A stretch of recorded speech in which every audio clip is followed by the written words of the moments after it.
Washington में white house के करीब नेशनल गार्ड्स के 2 एहलकारों को गोली मारकर हलाक कर दिया गया। अमेरिकी मीडिया के मुताबिक फायरिंग करने वाले एक मुश्तबा शख्स को हिरासत में ले लिया गया।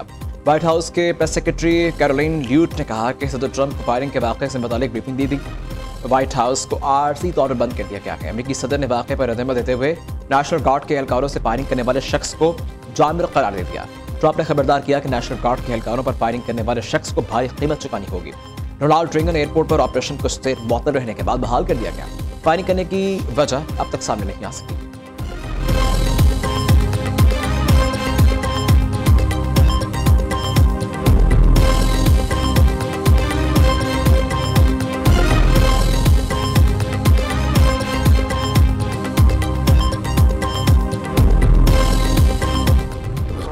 अकेला मुजरिम नहीं था, उसको लाने वाले भी उससे बड़े मुजरिम थे जो उसको लेके आए। उनसे भी पूरा उनका हिसाब लेना चाहिए। उनका बयानिया क्या था? चोर डाकू कहते थे। उस चोरी डाके में सबसे आगे सारी दास्तानें सामने आ रही हैं आपके। क्रिकेट खेलने आए थे, वो ही खेलते रहे यहाँ पे 5 साल। अफसोस इस बात का है, कौम का दिवालिया निकाल दिया, हमारे खारजा अमूर का दिवालिया निकाल दिया। IMF को फिर हमारे सर पे लाके बैठा दिए। मैंने उनसे जान छोड़ाई थी, एक दोबारा उसको वापस ले आए। डिफॉल्ट से मुल्क को निकाला, डिफॉल्ट से बचाया, बैंकरप्सी से बचाया पाकिस्तान को।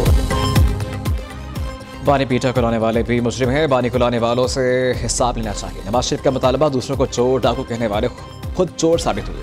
इन्होंने बहुत तबाही फेरी है, मुल्क का सत्यानाश कर दिया। नून लीग के कायद नवाज शरीफ का नौमुंतखब अरकान असम्बली से खिताब कहा, तरक्की की रफ्तार जारी रहती तो आज IMF की ज़रूरत न होती। 2018 से 2022 के दौरान जो कुछ हुआ इसके जिम्मेदार ये लोग हैं। नून लीग की हुकूमत ने मुल्क को दिवालियत से बचाया। पाकिस्तान टेक ऑफ कर चुका, मजीद ऊपर जाना है। एक ऐसा बाइकआउट है कि अयूब खान की बहू इलेक्शन लड़ रही थी। अवाम ने कारकर्दगी की बुनियाद पर हमें वोट दिया। इलेक्शन का बाइकआउट करने वाले खुद इलेक्शन में हिस्सा लेकर हार गए। शहबाज शरीफ और मरीम नवाज को शानदार कारकर्दगी पर मुबारकबाद पेश करता हूँ।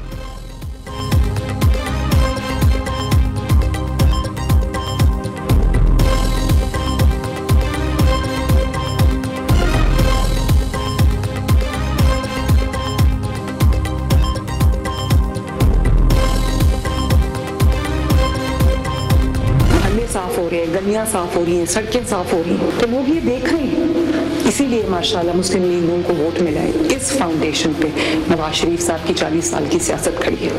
अवाम को समझ आ गई है, ना आपके कोई जलसों में आता है, ना आपके कोई बहकावे में आता है। लोगों को वो जो 4 साल आप गुजार के गए वो पाकिस्तान की तारीख में भले बदतरीन दौर याद रखा जाएगा, लेकिन उसका फायदा ये हुआ है कि लोगों को असल और नकल का फर्क जो है वो पता चल गया। आवाम ने नफरत की सियासत को मुस्तरद खिदमत को फिर वोट दिया। मौरूसी सियासत का ताना देने वालों के अपने अहले खाना इलेक्शन में खड़े थे। आवाम को समझ आ गई अब कोई किसी के बहकावे में नहीं आएंगे। वज़ीर आला पंजाब मरीम नवाज कहती हैं, गुज़िश्ता दौरे हुकूमत में सियासत को ज़ाती दुश्मनी में तब्दील किया गया। साबिक़ हुक्मरानों ने मुखालिफिन को जेल में डाला। नवाज शरीफ की सियासत खत्म करने वाले खुद खत्म हो गए।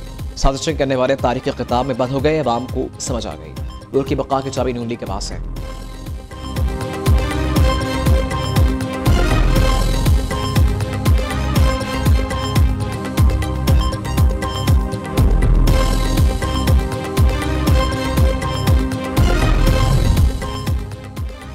वज़ीर आज़म शहबाज शरीफ की बहरीन के बादशाह हमद बिन ईसा अल खलीफा से मुलाकात। दोनों रहनुमाओं का पायदार और दोस्ती और ताउन को मज़ीद मुसाहिम करने का आज़म। तकनीकी तरबियत, लॉजिस्टिक, अफराद क़ुव्वत और दिफाई पैदावार में ताउन मजबूत बनाने पर इत्तफ़ाक़। शाह बहरीन ने कहा, हमें यह एहसास हासिल है क़ायद आज़म मोहम्मद अली जिन्ना ने बहरीन को कानूनी नुमाइंदगी की। शहबाज शरीफ को ऑर्डर ऑफ दी बहरीन से भी नवाजा गया।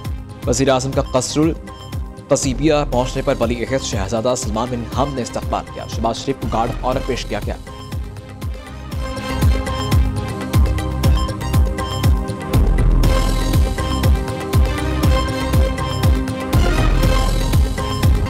मुल्क की सालमियत, सिक्योरिटी और शहरों के तहफ़्फ़ुज़ पर कोई समझौता नहीं होगा। दुश्मन के मज़मूम अज़ाइम मुत्तहिद होकर नाकाम बनाएंगे।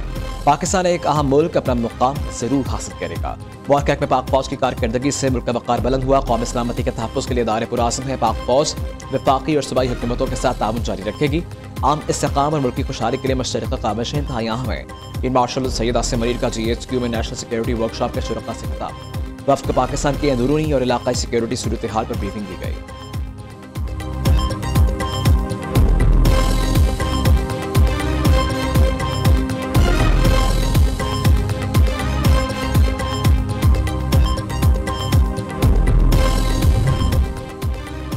Chairman joint chief of staff committee general Shahid Shamshad Mirza के एजाज़ में बधाई तकरीब 40 साल अस्करी खिदमात को शानदार खराज तहसीन पेश किया गया। जनरल साहिद शमशाद मिर्जा को चाको चमन दस्ते ने गार्ड ऑफ ऑनर पेश किया गया। जनरल साहिद शमशाद मिर्जा ने कहा, मजबूत कौमी दिफा कौमी सलामती का एक बुनियादी सतून है। पाकिस्तानी कौम महफूज वतन अजीज़ का दिफा नाकाबिल तस्खीर है। पाक फौज वतन अजीज़ को मज़ीद मुसाहिकम बनाने के लिए सरगर्म है।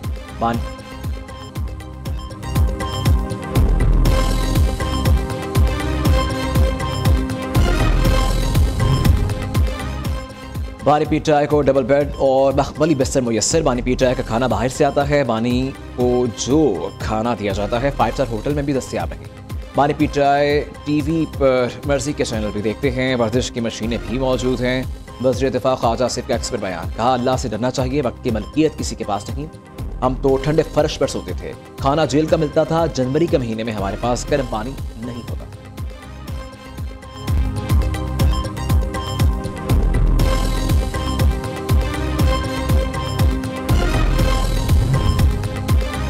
तोशाखाना 2 केस का आज होने वाला जेल ट्रायल मंसूख। वकील बानी पीटीआई को आगाह कर दिया गया। केस में प्रोसिक्यूशन की जानिब से वकीली सफाई के दलाइल के बाद जवाब होना था।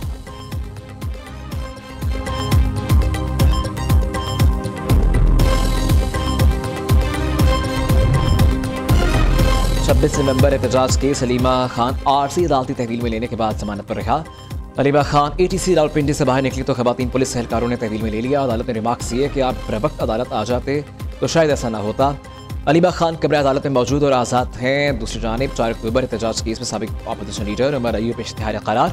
इस्लामाबाद की इंसदादी दहशतगर्दी अदालत का उमर अयूब का पासपोर्ट और शनाख्ती कार्ड ब्लॉक करने का हुक्म। साबिक अपोजिशन लीडर की जायदाद की तफसीलात भी तलब कर ली गई।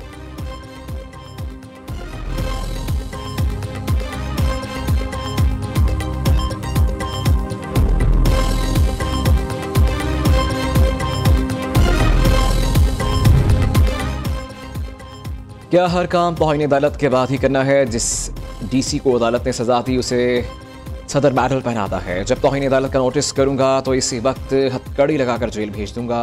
मेडल यहीं रह जाएंगे। अब तो आईनी अदालत बना ली, फिर भी काम नहीं हो रहे। बेईमान लोगों का ये सिस्टम चल नहीं सकता। इस्लामाबाद हाई कोर्ट के जस्टिस मोहसिन अख्तर कियानी के पटवार सर्कल्स में प्राइवेट अशखास के सरकारी काम करने के खिलाफ केस में रिमार्क्स।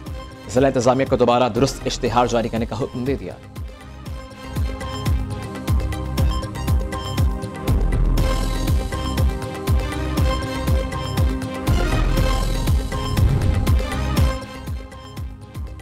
खैबर पख्तूनख्वा के मुख्तलिफ इलाकों में धुंध का राज। धुंध से निगाह इंतहाई कम। ट्रैफिक के रवानी मुतासिर। Motorway M1 Peshawar toll plaza से सवाबी तक धुंध के बाइस बंद।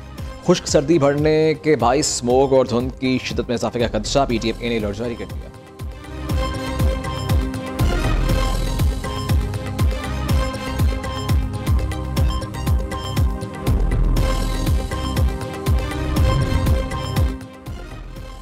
तेज रफ्तारी पर मोटरसाइकिल 2000, कार पर 5000 रुपए जुर्माना आयद किया जाएगा। ट्रैफिक सिग्नल के खिलाफ वर्जी पर 3 व्हीलर पर 3000, कार पर 5000 रुपए जुर्माना होगा। 2000 सीसी से जायद की गाड़ियों को 15000 जुर्माना भरना पड़ेगा। पब्लिक ट्रांसपोर्ट गाड़ियों को धुआं छोड़ने पर 15000 रुपए जुर्माना होगा। महकमा कानून पंजाब ने गाड़ियों के जुर्मानों का ऑर्डिनेंस जारी कर दिया।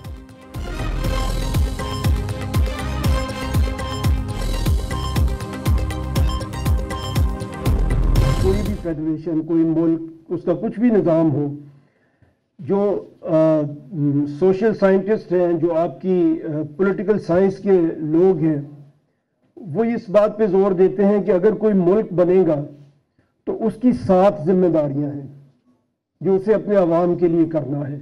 दुनिया के सिर्फ 12 मुल्क हैं जो पंजाब से बड़े हैं। अगर पंजाब एक मुल्क हो तो वो 13वां बड़ा मुल्क हो दुनिया का।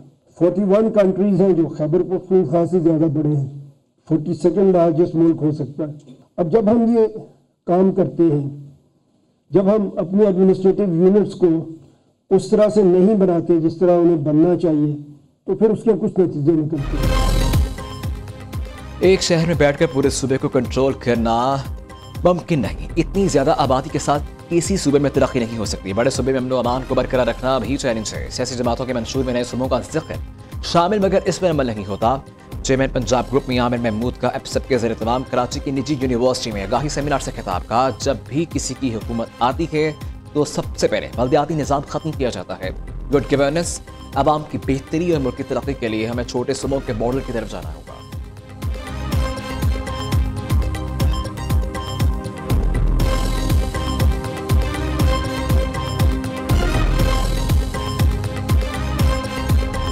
सिर्फ हमें इंडिविजुअली अपना करेक्टर ठीक करना पड़ेगा, बल्कि हमें अपना गवर्नेंस मॉडल भी ठीक करना पड़ेगा।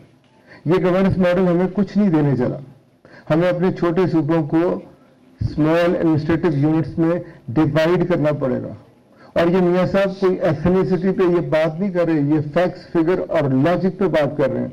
अभी हम कराची फिर के यहाँ पर पहुंचे हैं, जो कराची की हालत है, रोना आता है। और अगर हम आज तय कर लें, मिलके बैठ जाए, ए पॉलिटिकल हो जाए, सारे लोग बैठे, और सारे लोग नहीं, ये यूनिवर्सिटीज की यूथ ही तय कर ले कि हमने कराची ये हालात ठीक करने हैं, तो बड़ी आसानी से ठीक हो सकते हैं। मुल्क की तरक्की के लिए समत का दुरुस्त तयन करना होगा। सबको मिलकर सोचना होगा मुल्क किस समत में जा रहा है। मुल्क की और माशरती तरक्की के लिए हम सबको अपनी समत दुरुस्त करना होगी। सिर्फ सियासी लोग ही नहीं, तलबा को भी बैठना होगा। कराची की हालत पर रोना आता है। अगर हम आज तय कर लें तो सब मिल बैठकर कराची को ठीक कर सकते हैं। चेयरमैन एप से प्रोफेसर डॉक्टर चौधरी अब्दुल रहमान का कराची में सेमिनार से कहना।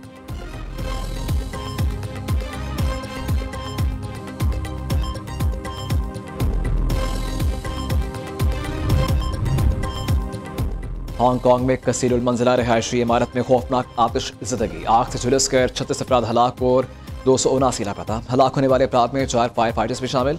आग 5वें दर्जे की करार और कई घंटे बाद भी काबू ना पाया जा सका। पुलिस के मुताबिक मुतअद्दिद अफराद इमारत के अंदर फंसे हुए थे।